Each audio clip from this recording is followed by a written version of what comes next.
The U.S. claims that China's military exercise and crossing of the so-called median line in the Taiwan Strait are overreactions that has escalated the situation and threatened regional peace and stability.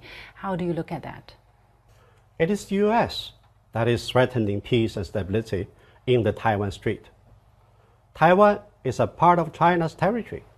There is no such thing as a median line in the strait. The Chinese armed forces conduct military exercises in waters off China's Taiwan Island to safeguard sovereignty and territorial integrity of China. Our measures are open and proportionate. They are in line with both domestic law and international law and practices. They are beyond reproach. The U.S. and its allies often come to the adjacent waters of China, flexing muscles and stirring up troubles.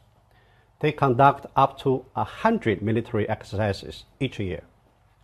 They, instead of someone else, are the ones that overreact and escalate the situation. The U.S. claims that China's decision to suspend cooperation with the United States in multiple fronts is not punishing the United States, but rather the world. What do you say to that?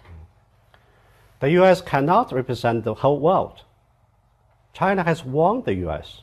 well in advance that should Pelosi visit Taiwan, it would cause a crisis and major disruptions to China-U.S. exchange and cooperation.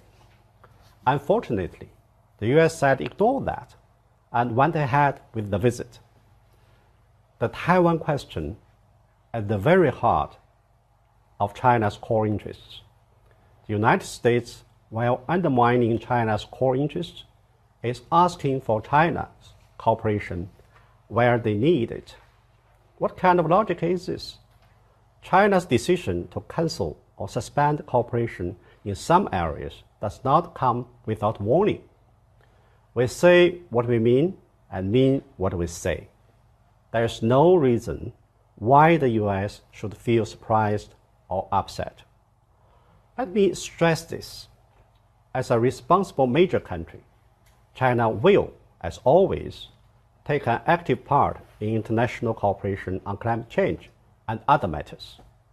We make our own contribution to the tackling of global challenges.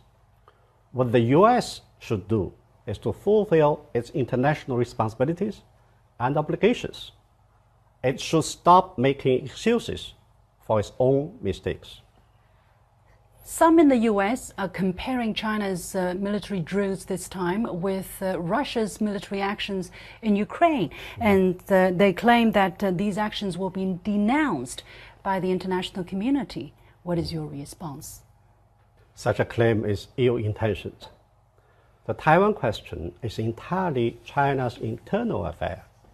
It is different from the Ukraine issue. The U.S. always stokes tensions and provokes troubles.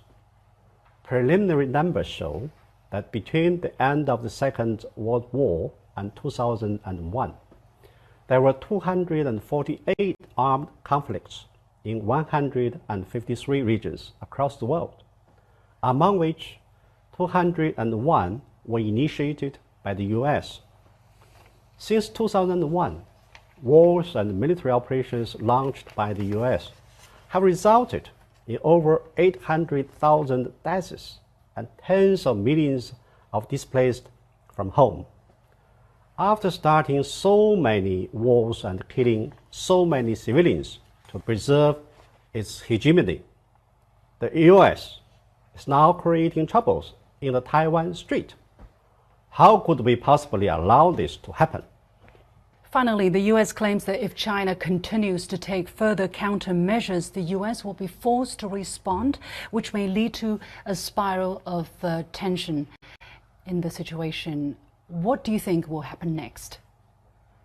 It has been proved time and again that the U.S. is the biggest troublemaker of cross-strait peace and regional stability.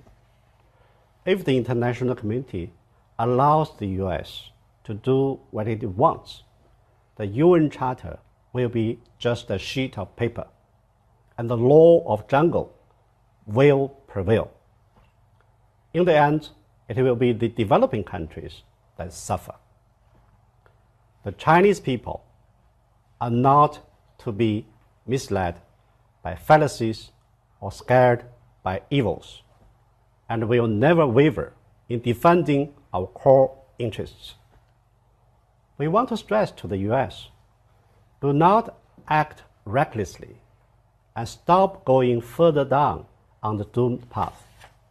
Give up the attempt to use Taiwan to contain China. Play no games, but return to the One China principle and the 3 joint communiques, and do right things and take concrete steps to facilitate the steady development of China-U.S. relations.